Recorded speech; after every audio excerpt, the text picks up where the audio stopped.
সুপ্রভাত সবাইকে। কেমন আছেন আপনারা সবাই? নিশ্চয়ই খুব ভালো আছেন। আমরাও ভালো আছি। আজ শুক্রবার, আজ মা দুর্গার পুজো। প্রত্যেক দিনকার মতন আজকেও আমি ফুল তুলে জামা কাপড় মেলে পুজো করতে বসবো। আপনারা সঙ্গে থাকুন। আশা করি ব্লগটা আপনাদের ভালো লাগবে। আর যদি ভালো লেগে থাকে তাহলে একটা সাবস্ক্রাইব করে দেবেন। আজকে শুক্রবারের পুজো হলো। এই আমার ঠাকুর। এখানে আমার সমস্ত সংসারের যাবতীয় চাল ডাল আটা ময়দা বিভিন্ন মানে ভাড়ার জিনিস থাকে এখানটাতে, মানে মশলা পাতি সবই থাকে এখানে।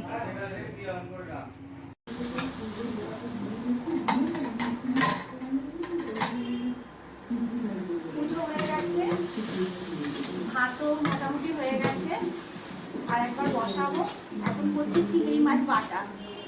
চিংড়ি মাছ বাটা করার পরে মাছের কালিয়া করবো। ডাল হয়ে গেছে, চাটনি হয়ে গেছে, আর আলু ভাতে মাখবো শুকনো লঙ্কা দিয়ে লাল করে।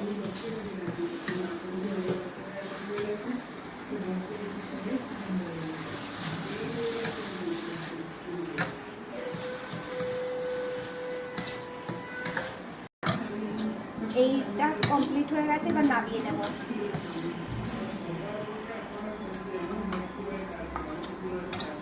এই দিয়ে পুরো ভাত খাওয়া হয়ে যায়, এত সুন্দর খেতে হয়। কালো জিরে দিয়েছি তেলের মধ্যে, আর চিংড়ি মাছটাকে পেঁয়াজ রসুন আর একটু শুকনো লঙ্কা দিয়ে বেটেছি। এবার নুন মিষ্টি হলুদ দিয়ে এটা তেলের মধ্যে ভাজা। অপূর্ব লাগে, অপূর্ব। ভাত দিয়ে খেতে, রুটি দিয়ে খেতে অপূর্ব লাগে।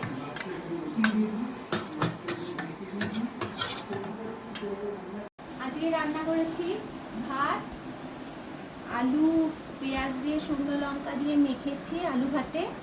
এটা চিংড়ি মাছ বাটা, এটা হচ্ছে ডাল, এটা হচ্ছে মাছের কালিয়া, আর এটা চাটনি।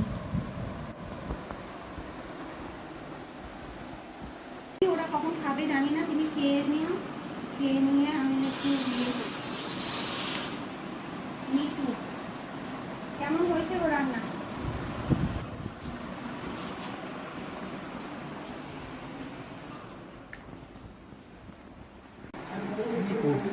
কি গো কেমন হয়েছে রান্না? সত্যি সত্যি? ছেলেদের কখন খাওয়া হবে কি জানি।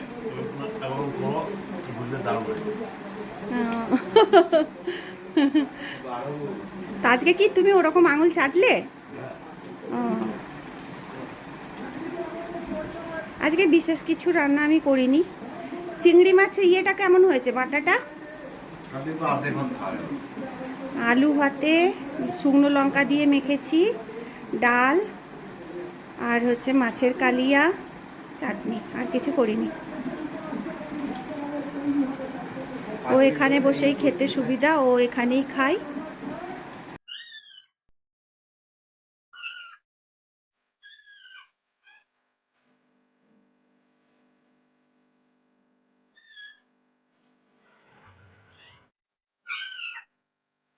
নিয়ে যা ফিরে নিয়ে যা।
তোল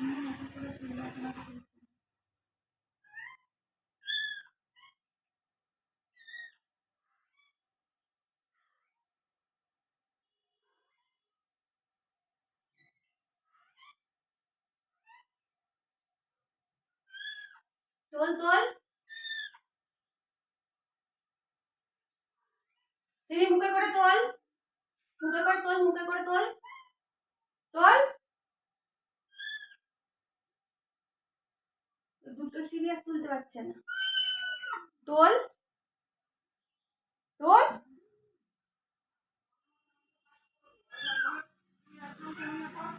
তোল তোল, তোল। ওমা ওমা করতে হবে না, তুই তোল। হ্যাঁ,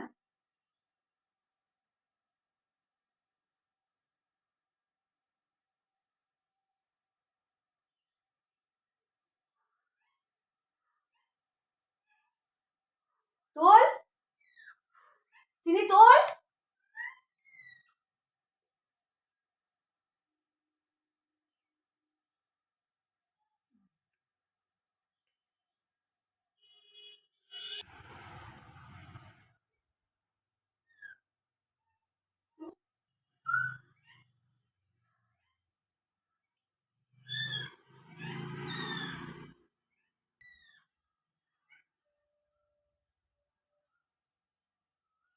ব্যাস, হয়েছে হয়েছে হয়েছে।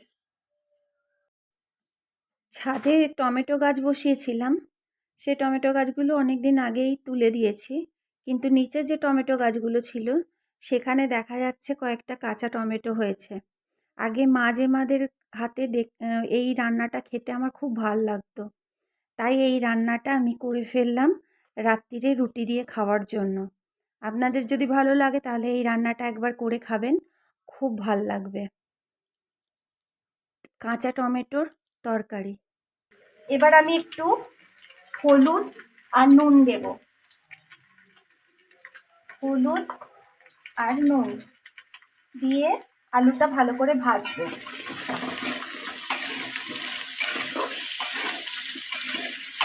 দেখুন আলুটা এরকম করে ভাজবেন।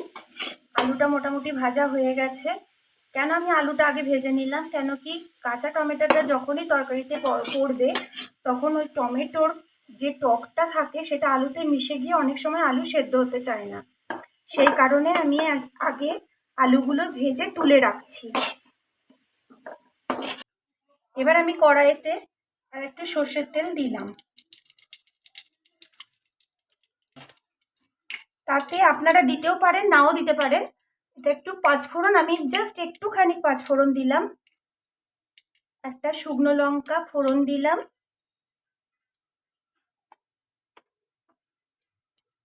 আর একটু পেঁয়াজ ফোড়ন দিলাম। এটা আপনারা পেঁয়াজ ফোড়নটা না দিলেও দিতেও পারেন নাও দিতে পারেন। আমি একটু পেঁয়াজ অ্যাড করলাম। নিরামিষের দিনকে এটা পেঁয়াজ ছাড়া করবেন, খুব ভাল লাগবে। আর যদি মনে করেন একটু পেঁয়াজের টেস্টটাও নেবেন তাহলে পেঁয়াজটা অ্যাড করলেন।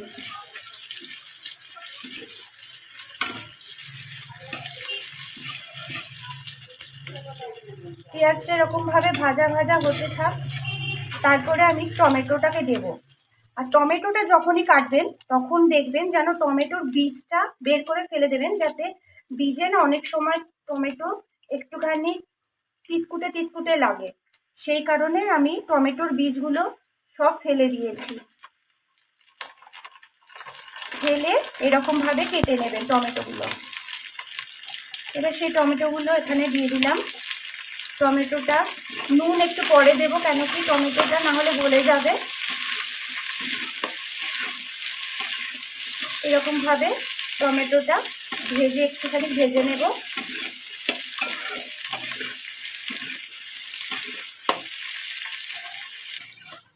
এইভাবে কাঁচা টমেটোটা ভেজে নিচ্ছি।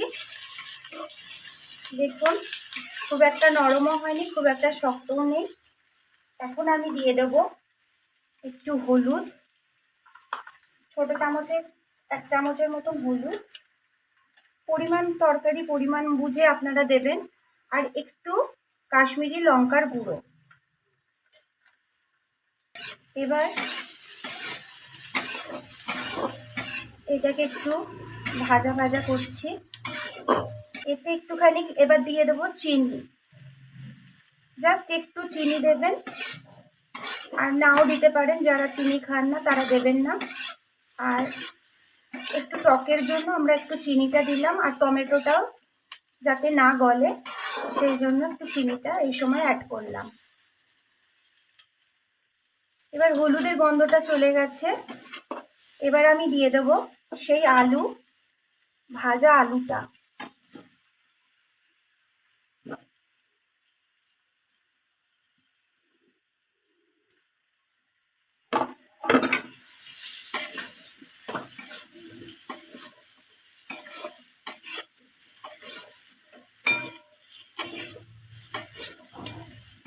এবার একটু এরকম করে ভাজবো।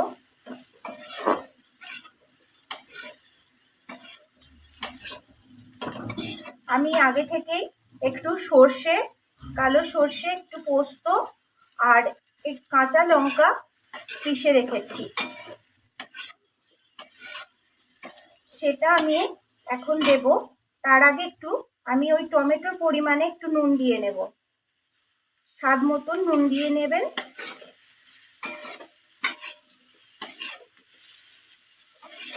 এবার ওই পোস্ত, সর্ষে আর লঙ্কা বাটাটা আমি দিয়ে দিলাম।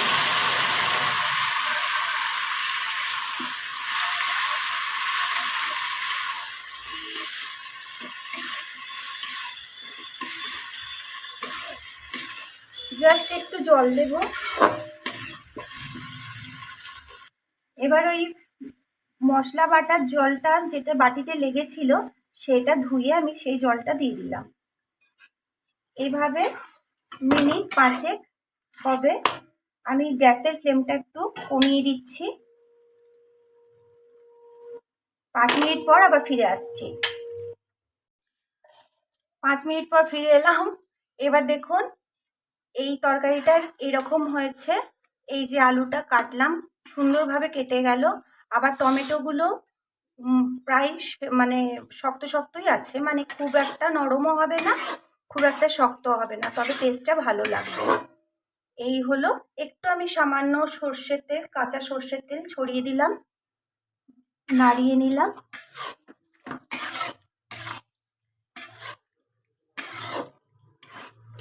এবার আমার রান্না কমপ্লিট, মোটামুটি কমপ্লিট হলো। জাস্ট একটু নেব টাইম যাতে একটুখানি তেলটা ছাড়ে। যদি এই রান্নাটা আপনাদের ভালো লেগে থাকে তাহলে একটা লাইক, শেয়ার, সাবস্ক্রাইব করে দেবেন, আর কমেন্ট করতে ভুলবেন না। যে রান্নাটা আপনারা বলবেন আমি সেই রান্নাটা আপনাদের সামনে তুলে ধরব। আশা করি আপনাদের এই রান্নাটা ভালোই লাগবে। তরকারিটা পুরোপুরি সার্ভ করার জন্য তৈরি হয়ে গেছে। এবার আমি একটি বাটিতে তুলে নিচ্ছি। দেখুন বন্ধুরা কত সুন্দর হয়েছে তরকারিটা দেখতে। আমার রান্নাটা এবার কমপ্লিট হলো। পুরো ভিডিওটা দেখার জন্য আপনাদের অনেক অনেক ধন্যবাদ।